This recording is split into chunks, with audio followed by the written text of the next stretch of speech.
बाबा काय नाव आपलं? वसंत भाऊ निगोट. निकोट, काय घटना घडली? तुम्ही आत्ता मनसर उपजिल्हा रुग्णालय, ते काय घटना घडली, कशी घडली?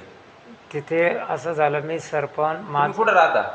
वाळवाडी वीटभट्टी समोर. वाळवंटी वीटभट्टी समोर. हो. बरं, काय घडलं घटना? मी सरपंच एका भट्टीवाल्याला विकलं माझं स्वतःचं. कधी ते? पहिले 10-15 दिवस झाले. 10-15. बरं, मग आज काय घडलं? तर तिथं माझा मोठा भाऊ जो आहे तो तिथं शिव्या गाळी करीत आला. ती सरपंच न्यायला आलते. मोठ्या भावाचं नाव? बाबुराव भाऊ निगोट. बरं, ते तुमच्या घरी आले? तिथं तिकडून राऊंडवर असे शिव्या देत देत आले, विहिरीवर गेले. बरं. तिथून रिटर्न आले तर तिथं परत लई शिव्या द्यायला लागला माझ्या घराच्या सामने. मग मी त्याला सौम्य भाषेत विचारलं, बाबा तू आम्हाला शिव्या का देतो? तो लई वाईट वाईट बोलायला लागला आणि त्याने मला असा धक्का दिला तर मी डांबरीवर पडायच्या अवस्थेत तेच माझा हा बारका मुलगा समीर आला आणि त्याने मला उजव्या हातात. मुलाचं नाव काय? समीर वसंत निगोट.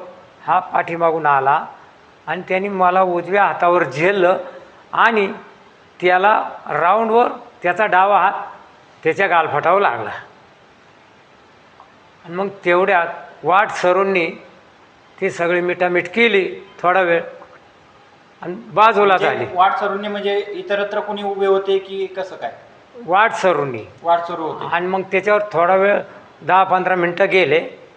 बाबुराव भाऊ निगोट हा घरी गेलता. तिकडून मग त्याच्या मुलांना काय साहित्य आणायचं ते घेऊन आले आणि माझा मुलगा समीर अंगणात होता आणि मी बी अंगणातच होतो. खुर्चीवर माझं हे मणके वगैरे दुखतात ना, मी अंगणात बसलेलो होतो. तर तिकडून त्यांनी अचानक येऊन हल्ला केला माझ्या ह्या समीर मुलावर. त्याच्या आधी किती जण होते? ते बाबुराव भाऊ निगोट, सनद बाबुराव निगोट, विनोद बाबुराव निगोट, प्रमोद बाबुराव निगोट हे 4 जण डायरेक्ट येऊन अचानक जसं काय यावं तसं अचानक ह्या समीर वसंत निगोट याच्यावर हल्ला केला. काय होतं त्यांच्यासोबत? काही सळाया कुऱ्हाडी काठ्या असं होतं. आणि मग त्याच्यात मला त्याच्या वडिलांनी असा धक्का. तुम्ही त्यांना विरोध केला की नाही केला? मग त्यावेळेला मी त्याला ज्यावेळेस हो मी थोडा विरोध केला तर बाबुराव भाऊ निगोट यांनी मला खाली ढकलून दिलं. तेवढ्यात माझा मुलगा हा आतमध्ये होता ट्रॅक्टर लावून आलेला मोठा मुलगा स्वप्नील वसंत निगोट. त्यांनी मला पटकनी पकडलं, खाली पडून दिलं नाही. तरी त्याला हाणमार चालूच होती. नंतर पुन्हा त्याला लय हाणमार केली. माझा विलाज चाला ना, माझं ऑपरेशन झालेलं आहे 5 मणक्यांचं. मला काही करताच येईना. कशाने मारहाण झाली तुमच्या मुलाला? सळाया कुऱ्हाड अजून काठी आणि शिवाय 4घांनी धरून माझ्या या समीर वसंत निगोट याला मारले. डायरेक्ट हे आले म्हणजे आम्हाला पूर्ण संपवण्यासाठीच आले होते. पण त्याच्यानंतर पुन्हा मला थोबाड धरलं, असं ढकलून दिलं तर मी उतताना डांबरीच्या कडेला पडलो होताना. त्याच्यानंतर वाट सरू लोक जास्त जमले, गर्दी झाली. त्याच्यात यांनी त्याच्यापासून पळायच्या आधी त्याच्याजवळचा मोबाईल हिसकावून घेतला आणि मग ते पळाले. त्याच्या आधी ह्या मुलांनी ते आले तेव्हा त्याच्यावर मारायला आले ह्या हिशोबाने व्हिडिओ काढला होता. म्हणून त्यांनी हिसकावून मोबाईल पळून नेला. बरं, मोबाईल पळून नेला? हो. अजून आणि वाट सर्व आल्याच्या जास्त जमल्याच्या नंतर ते पळून गेले. कोणत्या दिशेला पळून गेले ते? पूर्व बाजूला फिरून परत त्यांच्या घरी गेले. घरी गेले का कुठं गेले हे सांगता येणार नाही.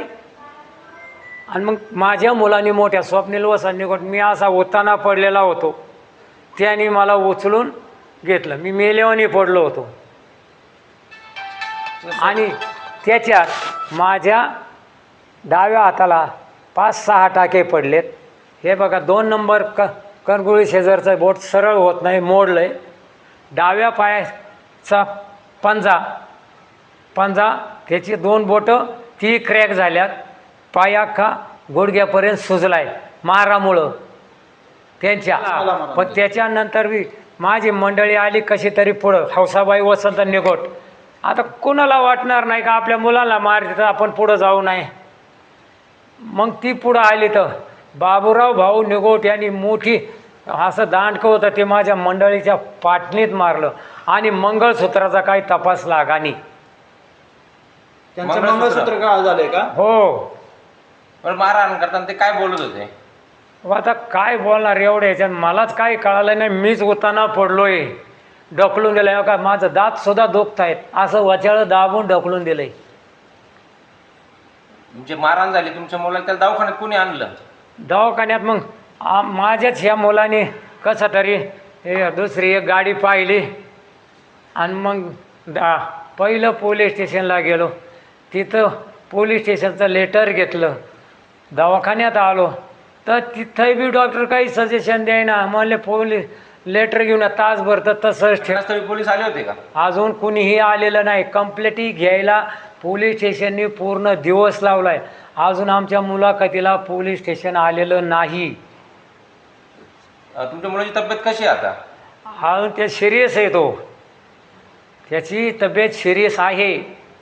त्याला नीट बोलता येत नाही. पोलिसांनी याच्यावरती काय कारवाई केली का? जे आरोपी अजून पकडले काहीच का? नाही. तुमची मागणी काय असेल? आमची मागणी यांना पूर्ण जेलमध्ये टाकलं पाहिजे. तुमचं नाव सांगा आणि काय घटना होती, काय घटना झाली ती सांगा. माझे नाव समीर वसंत निघोट. माझ्या घराशेजारी बाबूराव भाऊ निघोट, विनोद बाबूराव निघोट, सनद बाबूराव निघोट, प्रमोद बाबूराव निघोट ही 4 जण आले आणि अचानक त्यांनी मारहाण चालू केली. मला जास्त करून कुऱ्हाडीने काट्यांनी वगैरे जास्त करून मारहाण केली. माझ्या डोक्याला त्याच्यामुळं मारहाण लागलेली आहे आणि त्यांचा उद्देश मला सरळ सरळ दिसत होता की मला मारून टाकायचं वगैरे अशा पद्धतीने. त्यांना विचारपूस केली असं त्यांनी काही कारणं वगैरे नाही सांगितली. डायरेक्ट आले आणि मारहाण चालू केली. डायरेक्ट किती वेळ तुम्हाला मारहाण चालू होती? एक अर्धा पाऊण तासापर्यंत त्यांनी मारहाण चालू केली होती. बरं, तुम्ही ज्यांची नावं घेता ते तुमच्या ओळखीचेच आहेत? ओळखीचे म्हणजे चुलता आणि चुलत भाऊ लागतात ती नात्याने. बरं, तुम्हाला जीवे मारण्याच्या उद्देशाने मारलं म्हणताय, तुम्हाला वाचवलं कोणी? आजूबाजूला रस्त्याला माणसं वगैरे गोळा झालेली. त्यांनी जवळजवळ थोडाफार मदत वगैरे केली आणि त्यांची जवळपास माणसं गोळा झाल्यामुळे यांनी पळ काढला तिथं. त्यांच्या हातामध्ये काय होतं? मारताना काही हातामध्ये होतं की काय घटना काय होतं? त्यांच्या हातामध्ये कुऱ्हाडी, काठ्या, सळाया असे बरेच काही गोष्टी होत्या. त्यांनी मारहाण केली तुम्हाला? हो, त्यांनीच मारहाण केली. असे धरून बिरून मारहाण केली. तुम्हाला हॉस्पिटलला कोणी आणलं? हॉस्पिटलला काही लोकांनी मदत केली आणि माझ्या भावाने मदत केली.